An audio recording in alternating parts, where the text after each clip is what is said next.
Бала адамның айнасы, сондықтан перзент тәрбиесіне салғырт қарауға болмайды. Дәл қазір студияға келген отбасылық кеңесші Елжас Бағысбектің пікіріне құлақ түрейік. Қайырлы таң, Елжас. Қайырлы таң. Елжасына 1 мен 3 жас аралығындағы балалардың тәрбиесінде ата-аналар неге көңіл бөлгені дұрыс? Біздің атам қазақ баланы жастан, әйелді бастан деп айтпақшы, баланы сол кішкентай жасынан бастап, яғни шыбық болып әлі иілуге ыңғайлы болған кезеңнен бастап, баланың тәрбиесіне ерекше көңіл бөлу керек. Ол дегеніміз ең бірінші, жаңағы кейбір кісілердің айтып жататын секілді, бала ғой ол не біледі, бала ғой не түсінеді деген секілді ойлардан аулақ болып, баланың өзінің жасына сай потенциалмен санасу керекпіз. Яғни олардың сол 3 жасқа дейінгі істей алатын потенциалын, мүмкіндіктерін ескере отырып, соған сай тәрбие беруге тырысуымыз керекпіз. Ең басты жаңада айтып өткенімдей, баланың жасына сай тәрбие беруді басты назарға алуымыз керек. Олардың жасын ескеру керекпіз. Мысалы, осы 3 жасқа дейінгі кезеңдегі балалардың жас ерекшелігін ескере айтатын болсақ, мысалы, 2 жастан аса бастаған кезде балалардың өздерінің мені пайда болады. Яғни біз көп жағдайда өтпелі кезеңді 12-13 жас деп ойлап жүрсек, негізінен бала тәрбиесін кіші жастан зерттеп қараған кезде, ең алғашқы өтпелі кезеңнің осы 2 жаста алғашқы өзінің мені пайда болған кезде шығатынын көріп отырмыз. Осы баланың өзінің мені пайда болған кезеңінен бастап, біз баланың менімен санасуды ең басты назарға алуымыз керекпіз. Егер де біз ол баланың сол жаста менімен санаспайтын болсақ, тек қана жаңағыдай мен ата-анамын, мен тек қана өз білгенімді істеймін, немесе менің қойып қойған белгілі бір қағидаларым бар деген секілді педагогикалық әдістермен санаспайтын болсақ, жас ерекшелігін ескермейтін болсақ, болашақта баламыздың болашағына балта шабуымыз әбден мүмкін. Оның яғни ертең үлкен бір тұлға болып өсуіне, өзіне сенімді, ерлік жасауға дайын бір тұлға болып өсуіне кедергі келтіруіміз әбден мүмкін. Сондықтан ең бастысы осы баланың жасына сай психологияны білу және жаңағы мен деген нәрсемен санасу осы кезеңде.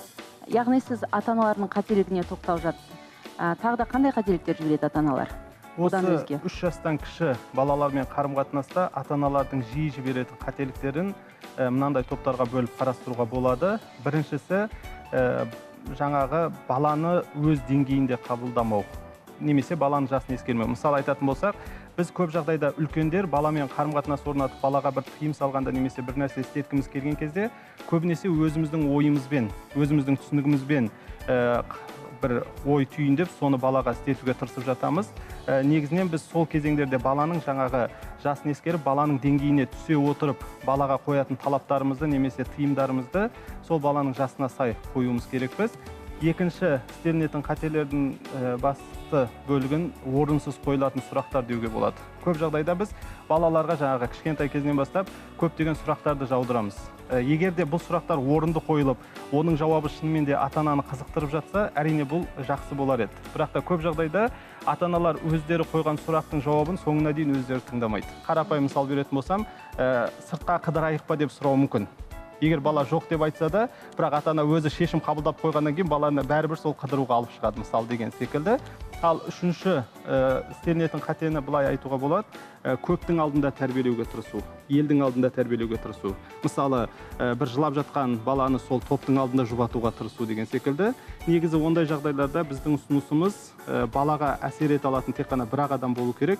Топтың алдында балаға бір нәрсе үйретуге немесе бір қылығын түзетуге тырысқаннан көрі баланы жеке алып кетіп, баланы мысалы жылауды алатын болсақ, жеке алып кетіп, жалғыз барып жұбататын болса, негізі тезірек жұбатар еді. Куәгерлердің саны қаншалық көбейген сайын, баланың жаңағы сіздің айтқаныңызға көніп, сіздің бағытыңызға бағытталу өте қиын. Ондай кезде бәріміз тәрбиеші боламыз ғой? Бала жылап жатқан кезде бәріміз тәрбиеші боламыз. Сыртта куәгерлер деген кісінің бәрі тәрбиеші болып кетеді ол кезде. Елжас, енді өзіңіз айтпақшы, жаңа бала әлі ештеңені түсінбейді, сәл өссін деген, жасы толмады деген кездерде баланы еркелетіп алатын жағдайларымыз көп кездеседі. Қолынан қақпай, басына сипап өсіргеннен кейін бала ерке болады. Бала ерке болмау үшін не істеу керек? Бұл да біздің ата-аналардың көп жағдайда қорқып немесе алдын алуға тырысатын әрекеттің біреуі деуге болады. Кейбір кезде бұл тіпті қате бағытқа бағытталып та жатады. Жаңағы балам ерке болып кетпесін деген оймен ата-аналар кейбір кезде балаларына өздерінің мейірімдерін көрсетуден қашады. Мейірімдерін көрсетпей қатаң болуға тырысу арқылы керісінше жаңағы балаға басқаша зияндар да тигізуі әбден мүмкін. Негізі ата-аналар жаңағындай орынсыз қауіпке барып, орынсыз уайымға түсуден құтылар еді деп ойлаймын. Біз көп жағдайда баланың кез келген талабын жоқ деген жауаппен бастап жатамыз. Сол кезде жоқ деп жауап береміз, бала жылап өзінің қарсылығын білдіреді. Сол кезде жаңа мейірімді аналардың жүректері шыдамай, не істейді, елжіреп жаңағы тарелканы ауыстырып бере қоямыз, қасықты алып бере қоямыз деген секілді. Осы әрекеттерде бала мына нәрсені түсінеді. Мен жыласам, ата-анама өзімнің айтқанымды орындата аламын. Немесе дүкенге кіреміз, бір нәрсе алып бер дейді, жылаған басында жоқ дейміз, жылағаннан кейін алып береміз. Осылайша бала әрқашан жылау арқылы өзінің жаңағы қалауына қол жеткізген кезде жаңағы сіз айтқан еркелік деген секілді әрекеттерге баруы әбден мүмкін. Немесе кейбір кездерде біздің орынсыз мейірім көрсетуіміз, яғни мейірім көрсетіп жатырмын деп кейбір тыйым салу керек жерлердің өзінде тыйым салмай баланы жаңағы өз басымен жіберіп қоюда еркелік деген жағдайға алып барады. Ал тыйымды қалай саламыз? Тыйым салған кезде бұл жерде де бұл жас кезеңінде балалар жоқ деген сөзді негізінен түсінбейді, түсінуге әлі дайын емес.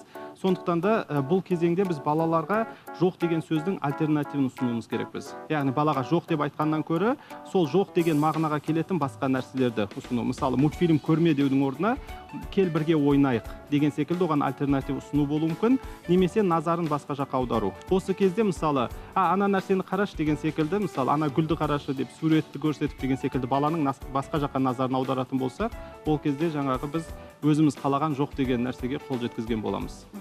Елжас, келелі кеңестеріңізге рахмет, жаңа күн жақсылығымен келсін. Көп рахмет сізге. Құрметті көрермен, осымен бағдарламаның бірінші бөлігі өз мәресіне жетті. Сөз кезегі әріптестерде.